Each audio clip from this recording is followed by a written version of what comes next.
you are in business to make as much money as possible for as long as possible, I guarantee you, you will not feel like doing the things you need to do for your business to grow. Before you follow your passion, make sure you can eat. If not, hunger will swallow both you and the passion. Where you are today in your business is your fault. Where you would be tomorrow is your responsibility. Business is in selling, knowing what to sell, knowing how to sell. Nothing will work until you start implementing. Alright guys, so in this session, the session you're about to watch right now is actually a paid session from January of 2023.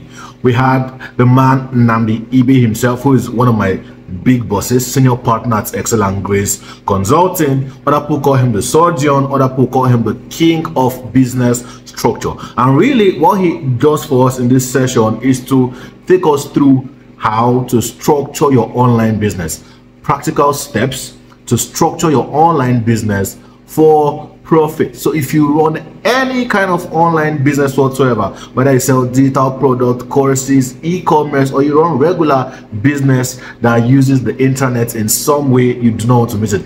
In fact, I dare say that if you run any kind of business at all, this session will be valuable to you. So I want you to sit back and relax, grab your pen and your notepad, because you are in for a good time. Don't forget, however, to like this video and subscribe to the channel. Now let's head over to the session. When you go to deposit money in the bank, or when you tell the teller you're a small business, if tax people start looking for you and you tell them, no, I'm an online business, will they treat you separately? The principles of business remain the same. How many of us believe we should follow our passions? Raise your hand if you believe you should follow your passion. Raise it high, be proud. Akuchi, you too. Good. How blunt do you want me to be, Joseph? I'm blunt. That's a lie from the pit of hell. Yeah, I don't think you should follow your passion. I think that is just something motivational speakers have used to just... I have nothing against motivation. Okay, motivation is important, but 95% of the things you need to do in your business will not require passion. They'll require discipline. And I guarantee you that 95% of the time, you will not feel like doing the things you need to do for your business to grow. What is passion? Passion is an emotion, just like love. And it's not everybody that you love that you followed. True or false? So what you need more for your business is discipline. And so when we talk about structure, structure begins with you accepting that it is not passion, it is discipline that is required to grow and run your business. It is discipline you need to pay staff salaries, to pay rent, not passion. The conversations around structure starts with how you think about your business. And so I teach this sometimes and I say, before you follow your passion, make sure you can eat. If not, hunger will swallow both you and the passion. Is passion important? Yes, but it's 5% of the equation. Now, you also need to be conscious of why you are in business. Why? What's the reason? Wake up every day, go to work. Is there an end goal? My friend Maple Dapper puts it this way. What do you want from your business? That's the way he put it. What do you want from your business? You need to be clear about it. The first reason is, do you want a business that keeps you busy? While growing up, we had a lot of shell men who married wives that were staying at home, and then they didn't want to be idle, so they started businesses. My husband will go and open shop for you, just for you to be busy. Many of those businesses died off. Why are you in business? Do you want a business that will keep you busy? Second reason, or the second way, is a business that helps you pay your bills. Nigeria conditions you to think of survival only, and that's a crazy thing, but it's a reality. I don't know if that has happened to you before, where you're conscious of, you're not thinking about the future. It's just this, make sure I pay rent this month, or I survive till next week. You want a business that pays your bills. Third, you want a business that is your career.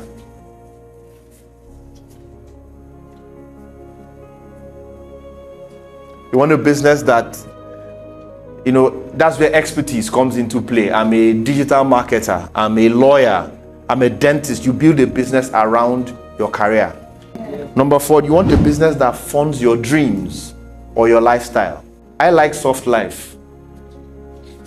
You know, I want to travel, I want to move around. I have a client who owns a restaurant, and she says the reason she wants the business is she wants to be able to travel every 3 months.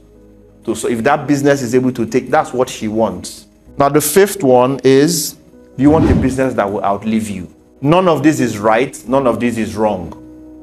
Which one or two are important to you? You choose.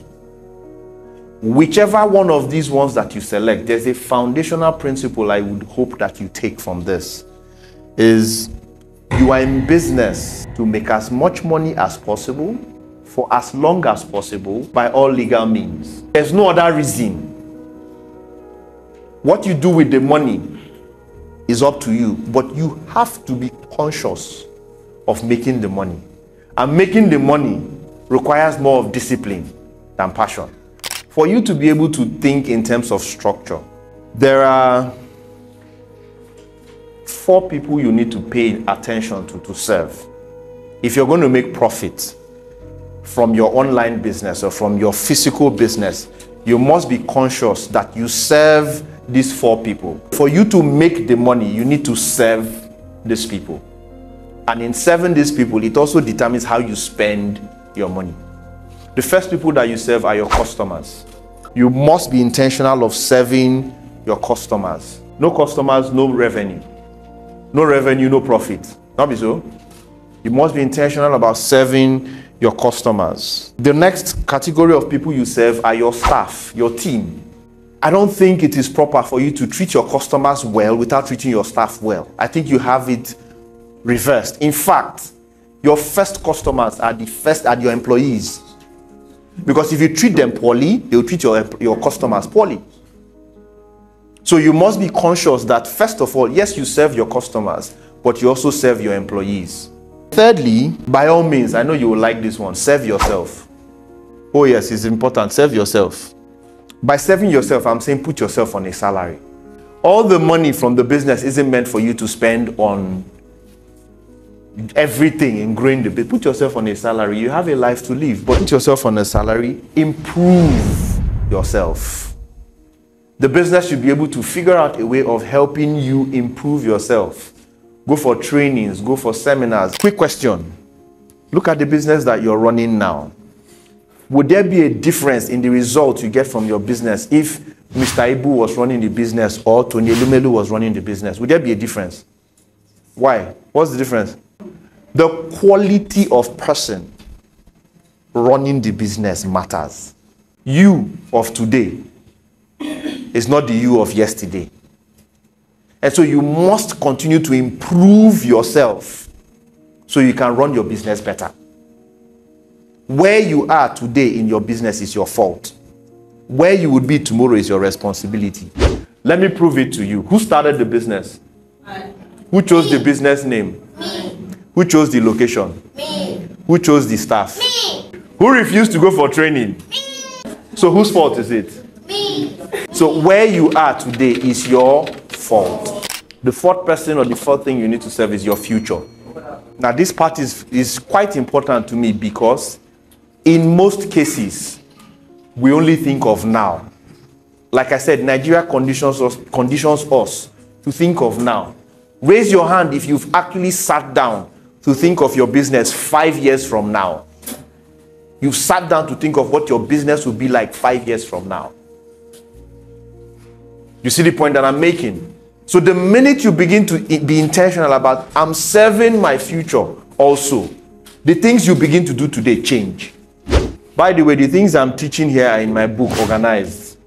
Okay, Organized. I teach how to structure your small business. When it comes to putting things in perspective, what I've been sharing is just general ideas to help because the mind, your mindset is more important than the implementation. Because if you get just the implementation and you don't have the right mindset, you mess things up. So there's some things you need to know before you begin to implement the structure. Or if you're starting a business now, or you just started, please, number 1, know your onions. Emmanuel Akbe says, if you know your onions, you will eat your suya. Know your onions. Emeka Nobis and I are starting a business next month. We started it, but we should be launching it next month. It's a fashion line. And I don't know how to sew. I'm not interested in sewing. Neither is he. But we've brought in people who know the skill. They know the onions. You see how that works? So it's either you know it or you make sure you have someone who knows it. So this skill is important. See, everybody likes to think about one thing. What's in it for me? So if you want to be, that's why I said, don't think of now. That conversation is thinking of now. When you frame it around 5 years from now, 10 years from now, and you want that person to stay with you for 5 years, you won't be thinking of giving that person employee status. You will give that person equity. I will give you part of the business, but you will get it over a 2-year period or over a 3-year period. It's called vested shares. You get 10% of the business. After you work the first 1 year and we measure result, you get 3%. You work the second year. There are options. So know the onions. Number 2, know the business of the onions. Baking and the business of baking is not the same thing. I hope you know. Consulting and the business of consulting is not the same thing. The business is in selling.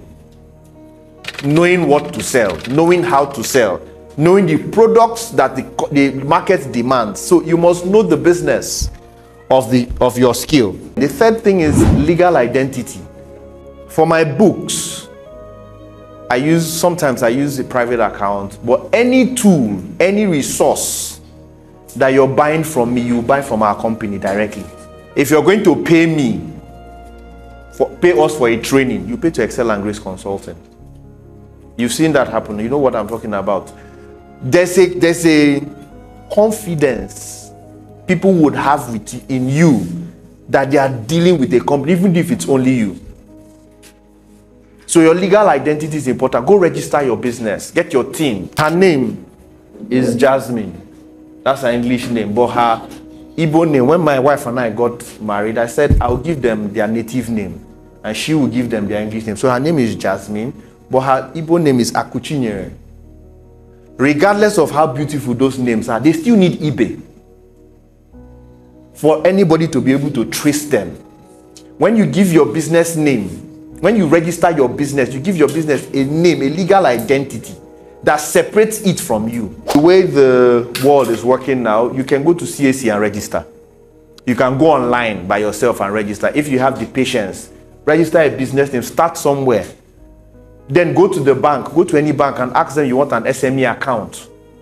There's zero COT, they will not charge you for transfers. They just, you need to give your business a legal identity. Then work location, where will you work from? If you're working from home, many of us said we are online businesses. Do you have a place dedicated in your home where you work from? Or you work from the bed, then the floor, then the couch, then outside? Is there a dedicated place you call your office? If you don't have it, go and buy plastic chair and table. Start from there. Wake up in the morning. If it's 9 o'clock you want to resume, wake up in the morning, take your bath, wear a shirt, go to work, go to that corner of the office and work. Set a timer for yourself. You see why I said this thing requires discipline, not passion. If anybody calls you, tell them I'm in the office. Are you not in the office? You're in the office. Now let's talk about getting organized. For you to get into the structure conversation, there are 3 steps that you will take. Let's start with that. What are the tasks you do in your business on a daily basis? So take pictures, edit, receive inquiries, right? Okay. Make frames, make picture frames. Create content, post content, receive money. Abi? Yes. We can continue and we'll arrive at close to 30 different things that you do. True or false?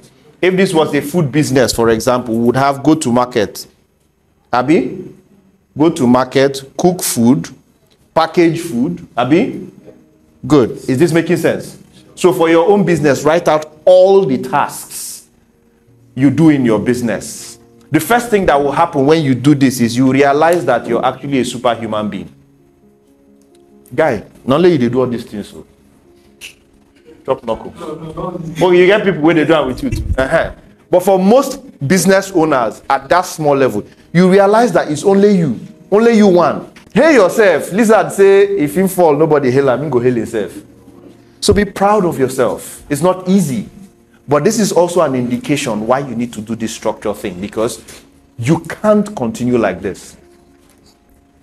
The second step is to divide these things into 3 categories.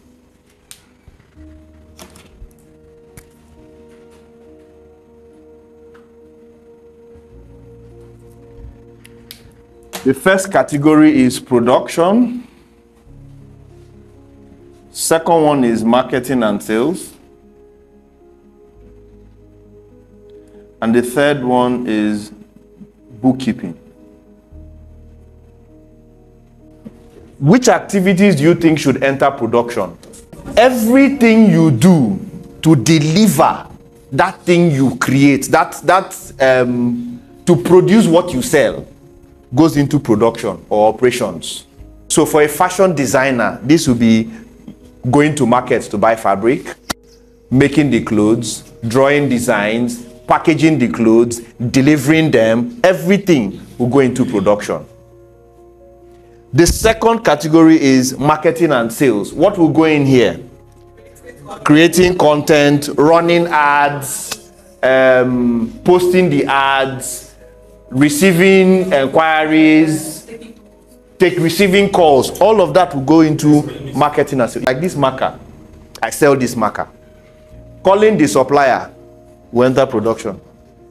Receiving the thing from the supplier, verifying it, logistics, is still here. Production. Remember, this is small business.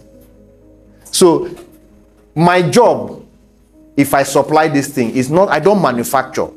But everything that brings this marker from the person I'm buying it from to the person I'm selling it to is in production. Then, basic bookkeeping. This one, basic bookkeeping. Now, I didn't say accounting. I did this intentionally, where small online business in quote. So what should be here? Basic records. How much came in? Total sales.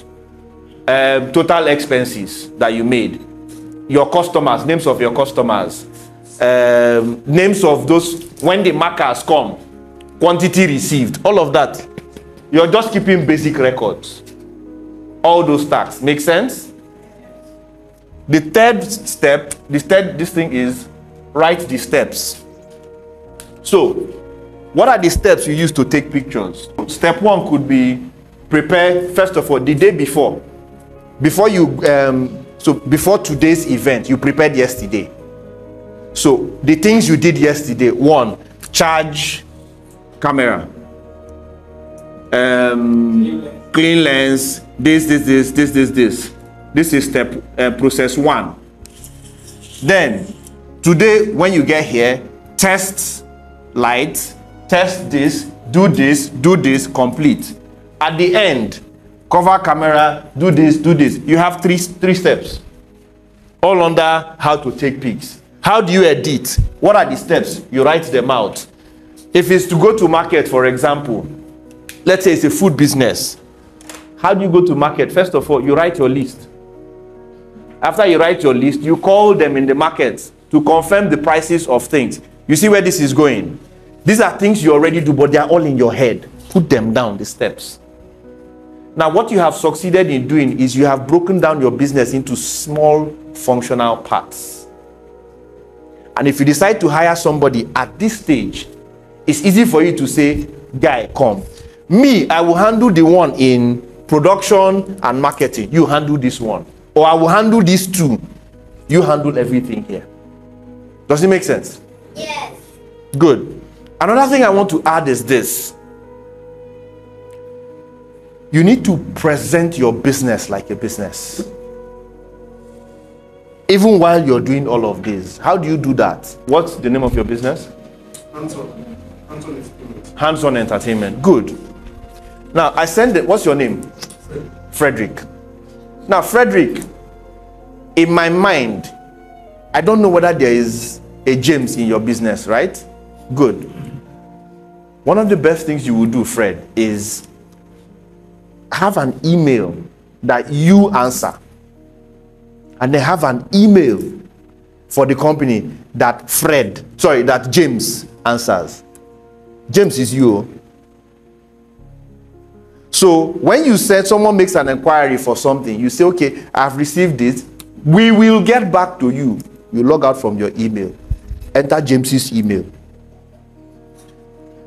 Good afternoon, Simeon. Thank you for your interest in this. These are our current rates. We'll be expecting to hear from you. Warm regards. Who? Send it. Now, when James is sending emails, James doesn't use I. He uses we, our, us. Especially if somebody wants to owe you. James will now write to the person and say, it is our company policy.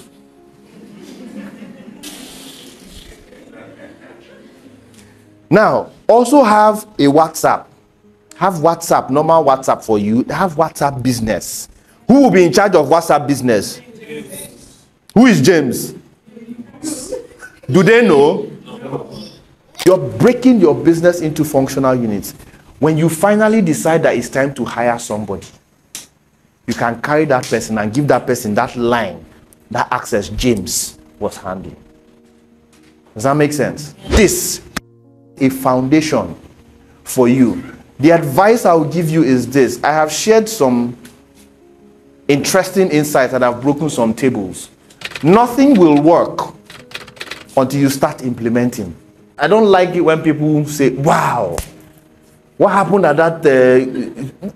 I got value. I got value. You say? The value choke. Tell me the next time I see you, this is what I have done because of what I learned. Make a decision today. I will do A, I will do B, I will do C. Then it means that you actually took something from here. Everything I have shared here is from my book, Organized, How to Structure Your Small Business. The book is 5K. I don't do discounts. We don't do discounts. Good, you don't do discounts. Yes, it is our company policy. You guys are fast learners. The minute you begin to organize your business and set up structures, there's some confidence that will enter you. It's not pride. It's just that you know how to scale things quickly, to do things faster. So some things will not stress you. At some point, your business may grow quickly and you don't want the stress. You've given out all your you've given out only your number. You've given out only your email. All the attention is still coming to you. That's why you feel overwhelmed. But if you start now and begin to do that separation, it's easy to transfer the pressure to another person. Thank you very much, guys.